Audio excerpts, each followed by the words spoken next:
So you recently released your expanded version of your holiday album from last year. It's called Warmer in the Winter. How do you translate holiday music onto the violin? You know, I had a lot of fun doing that, or this particular project, and getting to cover some of my favorite Christmas songs. And the thing I think that is really fun about the violin is that it can so easily dance around the melody. And so even though, you get that traditional song like Silent Night or whatever it is, you wouldn't even think about it, but the violin's playing all over the melody, just dancing all around it, and your ear is picking out Silent Night from it. And so I don't know, I had a lot of fun making this album and putting my own little whimsical twist on my favorite classic. How is playing the electronic violin different than just a regular violin? The electronic violin, I feel like, allows you to, you can put some crazy effects on it. It's better for touring. Sometimes it doesn't feed back as much when you make it really amplified, but also it's just fun because you can decorate them. It's like I'm making the violin wear costumes. I bedazzle them sometimes. I have one that is like a Michael's craft store exploded on it, and it's just like got feathers and fluff all over it. So because you don't have to worry about the acoustics, you can make it look like whatever you want. Something you're really known for is your incredible music videos. High production value, really, really fun stuff. So you have a music video for Warmer in the Winter. What was the inspiration behind this video? It actually goes back to my childhood, Warmer in the Winter, because I loved those old classic music videos like Gene Kelly and Frank Sinatra and Fred Astaire. So that one was tied to like that style of music videos. And I wanted it to just feel old school. And yeah, so it's my love of musicals. So are you the one who comes up with these ideas and you have a whole team that makes it happen? What is the creative process behind your videos? So I do. I concept all of them, and I originally actually went to film school. I was once upon a time going to be a director. And so now I not only come up with the ideas, but I direct them, I art design, I like come up with the color palettes and all of that and the storytelling, and I even edit them all. Wow, that's incredible. So I'm kind of a film nerd, but I love it so much. It's a big part of my art. I'm sure it comes in handy, very much so, with your art. How do you feel about releasing the music videos to the masses these days, right? I mean, so much of the conversation that we have is on streaming. Do you feel good instantly putting it up on YouTube so everyone can see it? It's so exciting. I always joke that it's like Christmas morning, like when I put out a video, because I spend so long thinking about the idea, and sometimes an idea has been sitting in my head for like years, and I finally get to share it with people. And so, it is exciting. It also, we live in a culture, especially on YouTube and social media, people are not always kind. And it's sometimes hard to put these like projects that I love and I've worked so hard on into a world where people love to pick you apart. And, and I have to continuously remind myself that it's not about what everyone says. It's not about the comments. It's about how I felt when I made the video. And, and there's good and bad in everything. And there's always tons of good comments and wonderful comments. But as people, sometimes what we see and what stands out to you is the negative. And it's so important to remind yourself to not focus on those few bad comments, but focus on the good. You've done something really incredible in that you've made the violin accessible and kind of mainstream and popular for people who otherwise wouldn't have listened to violin.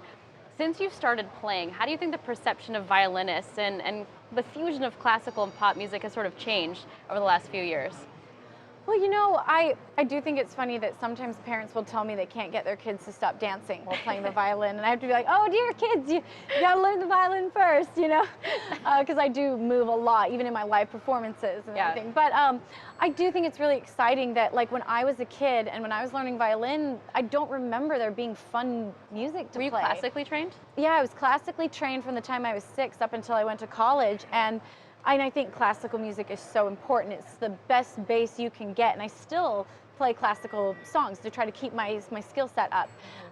But also, I think it's important for there to be like dinner and dessert. Practice your classical music, but also something fun to play. And so as a kid, there wasn't much out there that was like fun that I could find. And so it's really important for me to I release all my music as sheet music with like little backtracks for kids so they can play them at their talent show and I don't know, maybe feel kind of cool and like I'm playing some pop music. So I think it is fun that there is other options, not only my music, but just like there's other music out there as an option for people to play. Okay, speaking of some fun, Lindsey, let's pull the clip from Dancing with the Stars. Ooh. This is incredible, and it still left many of us just with our heads spinning because you're playing the violin. Oh my God. You're dancing, and in a second we're gonna see you flipping. Many people wondering how the heck you did all of this. How did you do Oh it? my God. That was so fun. You know, this was like the freestyle dance when there's like no rules. Before, up until that, you get assigned like a foxtrot and then a jive. And so this one, Mark was like, there's no rules. And he's like, no one's ever done anything like that before. And I was like, oh, this is So our did you moment. rehearse this? Oh, yeah. Okay. We rehearsed, I mean, for the show, you're rehearsing 6 hours a day, Right. at least, you know, and this was also while I was on tour. So Mark and I was doing shows every night, practicing till the wee hours of the morning. So we were so sleep deprived and tired when we did that. But I mean, at that point, that was our last performance. We were giving it everything we got. And that was so fun. Such good memories. Doesn't one of the pros, Val Shmirkovsky, plays the violin too, right? He does. I remember that. He's very good too. Did you give him any pointers? I mean, he's like, no offense, Val, but like not even close to you. Did you school him at all? I should have. When I brought my violin for that performance, he was like, "Oh, let me see that." And he like, Yeah, played a he's little like bit on it, showing and I was off. like, "Oh, you can play a little bit. I see where you're going." Yeah. Do you have a preference for dancing or violin, or you just like to combine them at the same time? I mean, I will always be much more of a violinist at heart. Like that's what I was trained in. I played since I was 6. I didn't start dancing till I was 23. Is when I first was like, I'm gonna teach myself to dance, Wow. and I'm gonna learn. And I taught myself.